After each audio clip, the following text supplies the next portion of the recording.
मौत को याद रखो, यानी कि खुद को अब संकल्प के द्वारा और प्रेरित करो कि कल कभी भी मृत्यु आ सकती है। हमें आज ही उठना है।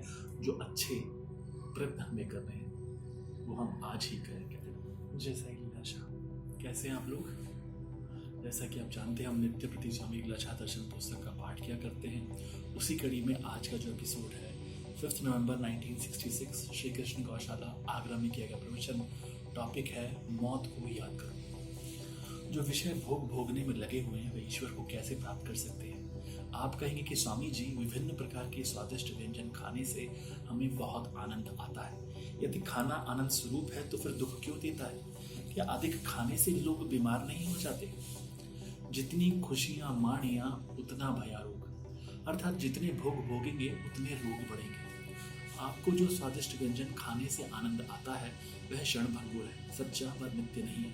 वह सुख रूप आनंद रूप ईश्वर जो आपकी जान बन बैठा है वह उसकी परछाई है। आपका मन उस समय स्थिर हुआ तथा स्थिरता के कारण आपको आनंद प्रतीत हुआ। मन इंद्रियों के मिलन से जो आनंद प्राप्त होता है वह वास्तविक सुख नहीं है। इन सुखों की प्राप्ति से जीवन मुक्ति के सुख बिल्कुल नहीं मिलेंगे। ये सुख मृगतृष्णा की भांति है। जैसे रेगिस्तान में हिरन पानी की प्यास बुझाने के लिए व्यर्थ दौड़ते दौड़ते अपने प्राण त्याग देता है। मौत अपना याद कर ले ताहं बुलाओ ना कभी, जान मन में मरण का दिन निकट आया है अभी। मौत को याद करो। कहोगे कि मौत को याद करने से क्या होगा? इसके कारण कभी भी मोह ममता नहीं होगी, न ही किसी से द्वेष भाव रखेंगे तथा घर को सराय की भांति समझेंगे। यदि कोई सच्चा संत होवे जिसमें सच्ची श्रद्धा हो, वह यदि किसी को कहे कि तुम अगले बुधवार को रात को 8 बजे मर जाओगे, तो क्या उसे खाना पीना अच्छा लगेगा? क्या उसका परिवार में प्रेम रहेगा? क्या उसे धन दौलत याद रहेगी? बिल्कुल नहीं। वह स्वयं को अतिथि समझकर किसी भी कार्य में मुख नहीं रखेगा। वह निरअभिमानी हो जाएगा। वह हर समय यही सोचता रहेगा कि मैं इस संसार में कुछ दिनों का मेहमान हूँ, तो फिर मैं किसका अभिमान करूँ? ऐसा सोचते सोचते वह प्रभु को याद करने लगता है। मौत के भय के कारण वह कभी भी बुरे कर्म नहीं करेगा, किसी का बुरा नहीं सोचेगा, रात दिन शुभ कर्म करता रहेगा।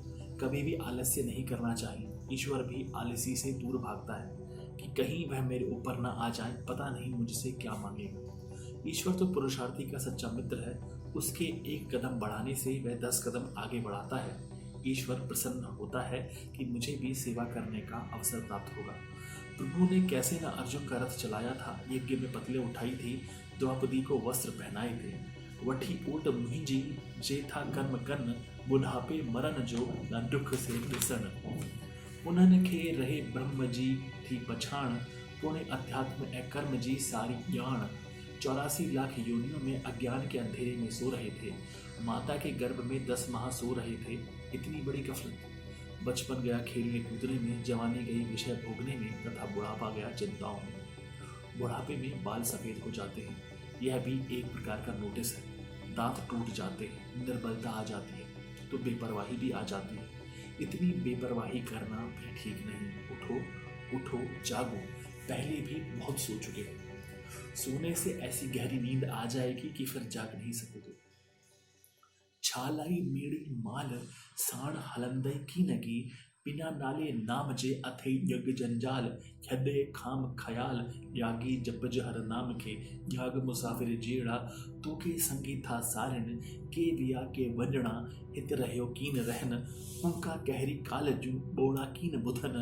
दढ़ही था रत रोवण दढ़ही धर्म हराए हलिया। बहुत अच्छी बात। स्वामी जी कहते हैं मौत को याद रखो, यानी कि खुद को अब संकल्प के द्वारा और प्रेरित करो कि कल कभी भी मृत्यु आ सकती है। हमें आज ही उठना है। जो अच्छे प्रयत्न हमें कर रहे हैं वो हम आज ही करें। कहते हैं प्रोक्रास्टिनेट करना, यानी कि किसी भी काम को डिले करना।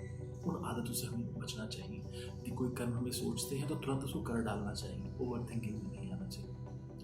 बहुत अच्छी बातें हमें स्वामी जी के प्रवचन से जानने को मिल रही है। आशा है कि हम सबका जीवन में उद्धार हो, सब सत्कर्मों में लगे और एक गुलाब की तरह निकले। जय स्वामी।